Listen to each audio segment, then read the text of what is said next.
ඔන්න අද මම රසම රස චොක්ලට් පෑන්කේක් හදන්න තමයි යන්නේ. ඉස්සෙල්ලාම බෝල් එකට මම බිත්තර ගෙඩක් දාගෙන ඒකට සීනි ග්‍රෑම් 50ක් දාගෙන මේ විදිහට හොඳට මික්ස් කරගන්නවා. එකකට හොඳට මික්ස් කරගන්න ඕනි ඔයාලත්. ඊට පස්සේ මම ඒකට දාගන්නවා පාන් පිටි ග්‍රෑම් 125ක්. මේ විදිහට මිශ්‍රණ කප් එකකින් මැනලා මම පාන් පිටි ග්‍රෑම් 125ක් දාගත්තා. ඒකට කොකෝ පවුඩර් ග්‍රෑම් 75ක් දාගත්තා. ඊට පස්සේ මේස ලුණු එකතු කරගත්තා. පොල් තෙල් මේස හැන්දක් එකතු කරගත්තා. ඒ ටිකම එකතු කරගෙන හොඳට මික්ස් කරගන්නවා. ඒත් එක්කම අපි බේකින් පවුඩර් තේ හැන්දක් එකතු කරගන්න ඕන.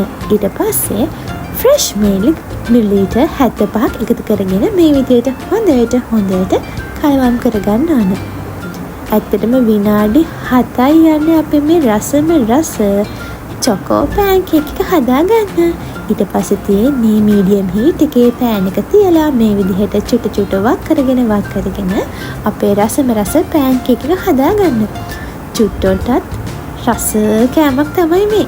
ගෙදර කාට වුණත් රස කර කන්න පුළුවන් රසම රස කෑම එකක් තමයි ඔන්න අද මම හදලා දුන්නේ. ඊට පස්සේ තියෙන චොක්ලට් ස්ප්‍රෙඩ් එක මේ විදිහට හොඳට ගාගන්න. හරිම රසයි.